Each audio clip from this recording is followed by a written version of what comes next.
आइए जानते हैं बाबा साहेब आम्बेडकर जी की कौन सी बुक भारत में नहीं बल्कि कोलंबिया यूनिवर्सिटी में पढ़ाई जाती है। डॉक्टर भीमराव आम्बेडकर की आत्मकथा के बारे में जानिए जो जो उन्होंने 1935 से 36 में लिखा। यह कोलंबिया विश्वविद्यालय में पढ़ाई जाती है और उसके बारे में भारत में काफी कम चर्चा हुई है। संविधान की ड्राफ्टिंग कमेटी के चेयरमैन और भारत के पहले कानून मंत्री डॉक्टर बी.आर. आम्बेडकर की बहुत सारी किताबें आज भी भारत में उपेक्षा का शिकार है, भले ही विश्व भर में उन किताबों की ख्याति महान और जरूरी किताब के रूप में हो। ऐसी ही एक किताब उनकी आत्मकथा है। इसको उन्होंने वेटिंग फॉर वीजा के नाम से लिखा था। यह वसंत मून द्वारा संपादित डॉ. बाबा Saheb Ambedkar writings and speeches volume 12 में संग्रहित है, जिसे महाराष्ट्र सरकार के शिक्षा विभाग ने 1993 में प्रकाशित किया। इसे पीपुल्स एजुकेशन सोसाइटी ने पुस्तिका के रूप में 19 मार्च 1990 में प्रकाशित किया। इसे डॉक्टर आम्बेडकर ने 1935 या 1936 में लिखा था। कोलंबिया विश्वविद्यालय के पाठ्यक्रम में इसे शामिल करने के लिए और कक्षा में पढ़ाने के लिए बेहतर बनाने के उद्देश्य से प्रोफेसर फ्रांसिस वी प्रिचेक ने इसे भाषाई स्तर पर संपादित किया। यह आत्मकथा 6 हिस्सों में विभाजित है। पहले हिस्से में डॉक्टर आम्बेडकर ने अपने बचपन के एक यात्रा का वर्णन किया, कैसे यह यात्रा अपमान की भयावह यात्रा बन गई थी। दूसरे हिस्से में उन्होंने विदेश से अध्ययन करके लौटने के बाद बड़ौदा में नौकरी करने के बारे में और ठहरने की कोई जगह न मिलने की अपमानजनक पीड़ा का वर्णन किया है। तीसरे हिस्से में दलितों के गांवों में उत्पीड़न की घटनाओं को जानने के लिए भयावह घटनाक्रम को रखा है। चौथे हिस्से में दौलताबाद का किला देखने जाने और सार्वजनिक टैंक में पानी पीने के बाद के अपमान का वर्णन किया है। चौथे और पांचवें हिस्से में उन्होंने दलित समाज के अन्य लोगों की अपमानजनक कहानी पर केंद्रित किया है। चौथे हिस्से में उन्होंने यह बताया है कि सवर्ण डॉक्टर द्वारा एक दलित महिला का इलाज करने से इनकार कर देने पर कैसे उसकी मौत हो जाती है। पांचवें हिस्से में उन्होंने एक दलित कर्मचारी के जातिगत उत्पीड़न का वर्णन किया है। उसका उत्पीड़न इस कदर होता है कि वह सरकारी नौकरी छोड़ने के लिए मजबूर हो जाता है। यह आत्मकथा मूलतः विदेशी लोगों के लिए विशेष तौर पर लिखी गई है, जो यह समझ ही नहीं पाते कि छुआछूत किस बला का नाम है और इसका परिणाम क्या होता है। डॉक्टर आम्बेडकर ने आत्मकथा की शुरुआत में ही लिखा है कि विदेश में लोगों को छुआछूत के बारे में पता तो है, लेकिन वास्तविक जीवन में इसके असर न पड़ने के कारण वे यह नहीं जान सकते हैं कि दरअसल यह प्रथा कितनी दमनकारी है। उनके लिए यह समझ पाना मुश्किल है कि बड़ी संख्या में हिंदुओं के गांव के एक किनारे कुछ अछूत रहते हैं, हर रोज गांव का मैला उठाते हैं, हिंदुओं के दरवाजे पर भोजन की भीख मांगते हैं, हिंदू बनिया की दुकान से मसाले और तेल खरीदते वक्त कुछ दूरी पर खड़े होते हैं, गांव को हर मायने में अपना तो मानते हैं, पर फिर भी गांव के किसी भी सामान को कभी छूते नहीं या उसे उस पर कोई अधिकार नहीं होता, उसे अपनी परछाई से भी दूर रखते हैं। अछूतों के प्रति ऊंची जाति के हिंदुओं के व्यवहार को बताने का बेहतर तरीका क्या हो सकता है। मेरे हिसाब से इसके 2 तरीके हो सकते हैं। पहला, सामान्य जानकारी दी जाए या फिर दूसरा, अछूतों के साथ व्यवहार के कुछ मामलों का वर्णन किया जाए। मुझे लगा कि दूसरा तरीका ही ज्यादा सटीक या कारगर होगा। इन उदाहरणों में कुछ मेरे अपने अनुभव है तो कुछ दूसरों के अनुभव। मैं अपने साथ हुई घटनाओं के जिक्र से शुरुआत करता हूँ। सबसे पहले डॉक्टर आम्बेडकर अपने जीवन की छुआछूत से जुड़ी 3 घटनाएं बताते हैं। इस प्रक्रिया में अपने परिवार के इतिहास का भी बयान करते हैं। पहली घटना वह थी 1901 की बताते हैं।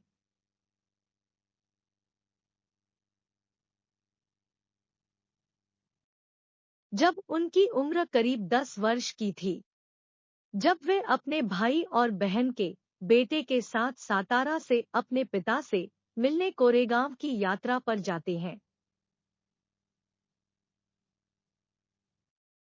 अछूत समुदाय के होने के चलते इन बच्चों पर पूरी यात्रा के दौरान दुख और अपमान का कैसा कहर टूटता है, इसका वर्णन उन्होंने अपनी इस आत्मकथा में किया है।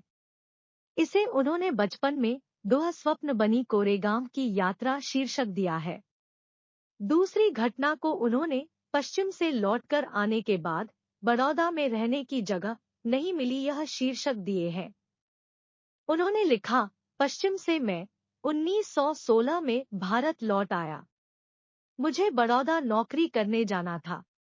यूरोप और अमेरिका में 5 साल के प्रवास ने मेरे भीतर से ये भाव मिटा दिया कि मैं अछूत हूँ, और यह कि भारत में अछूत कहीं भी जाता है तो वे खुद अपने और दूसरों के लिए समस्या होता है। जब मैं स्टेशन से बाहर आया तो मेरे दिमाग में अब एक ही सवाल हावी था कि मैं कहाँ जाऊं, मुझे कौन रखेगा। मैं बहुत गहराई तक परेशान था। हिंदू होटल जिन्हें विशिष्ट कहा जाता था, मैं पहले से ही जानता था कि वे मुझे नहीं रखेंगे। वहां रहने का एकमात्र तरीका था कि मैं झूठ बोलूं, लेकिन मैं इसके लिए तैयार नहीं था। फिर भी उन्हें किन किन अपमानों का सामना करना पड़ा और कैसे उनकी जान जाते जाते बची, इसका विस्तार से वर्णन किया है। तीसरी घटना का वर्णन उन्होंने 40 गांव में आत्मसम्मान, गंवारपन और गंभीर दुर्घटना शीर्षक से किया है। वे लिखते हैं कि यह बात 1929 की है। बम्बई सरकार ने दलितों के मुद्दों की जांच के लिए एक कमेटी गठित की। मैं उस कमेटी का एक सदस्य मनोनीत हुआ। इस कमेटी को हर तालुके में जाकर अत्याचार, अन्याय और अपराध की जांच करनी थी। इसलिए कमेटी को बांट दिया गया।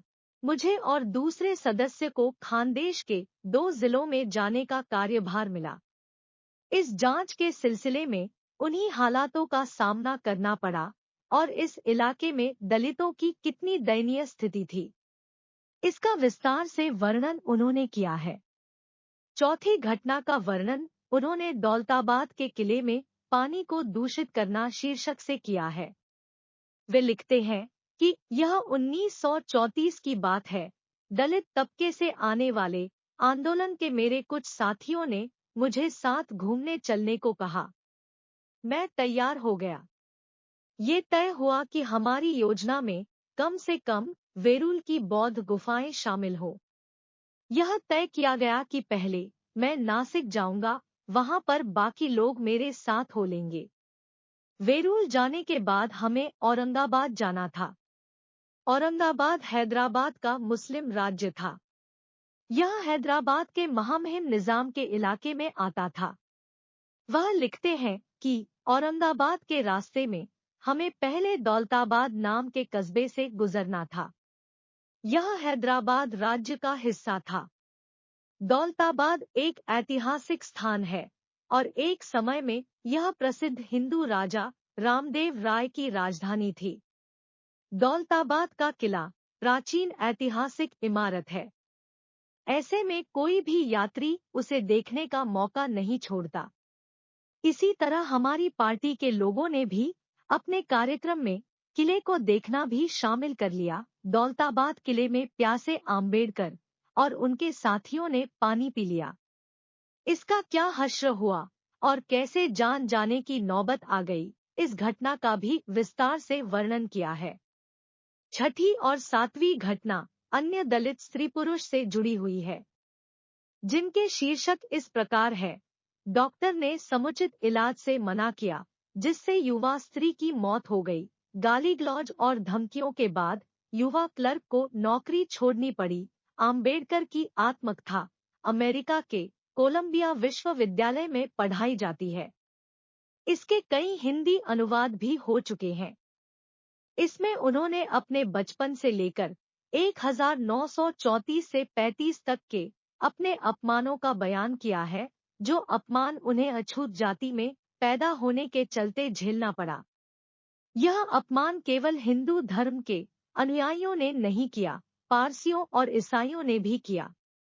भारत में मुसलमान, पारसी और क्रिश्चियन भी किस कदर जातिवादी हैं, इसका पता किसी को भी आम्बेडकर की यह आत्मकथा पढ़कर चल सकता है। प्रश्न यह उठता है कि आखिर क्यों आम्बेडकर की आत्मकथा उपेक्षा का शिकार रही, अभी भी है, जबकि गांधी की आत्मकथा के करीब हर पढ़ा लिखा भारतीय जानता है। गांधी की आत्मकथा मेरे सत्य के प्रयोग का नाम हर पढ़े लिखे व्यक्ति की जुबान पर होता है। यह आत्मकथा 1929 में प्रकाशित हुई थी। क्या इसका कारण यह है कि गांधी की आत्मकथा कोई महान आत्मकथा है और आम्बेडकर की आत्मकथा उसकी तुलना में दोयम दर्जे की है?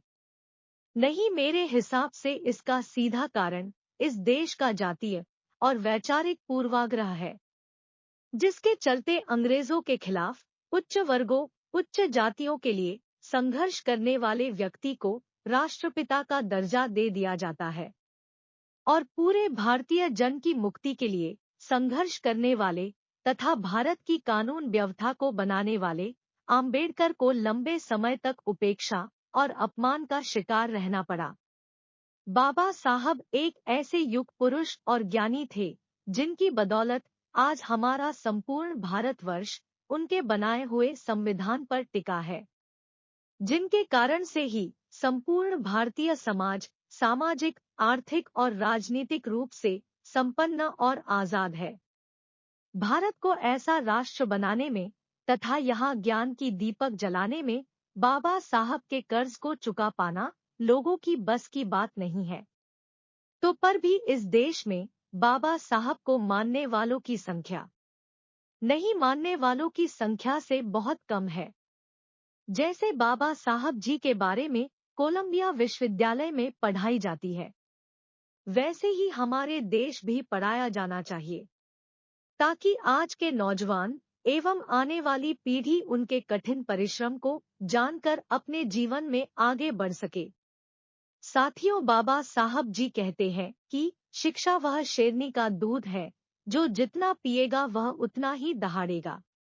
साथियों, डॉक्टर भीमराव अंबेडकर जी के बारे में और अधिक जानने के लिए आपकी चैनल सफलता की कुंजी को लाइक, शेयर, कमेंट और सब्सक्राइब करके बेल आइकन तथा आल के बटन को दबा दें, ताकि जब भी वीडियो आए सबसे पहले आपके पास पहुंचे। जय भीम, जय भारत, जय संविधान, नमो बुद्धाय।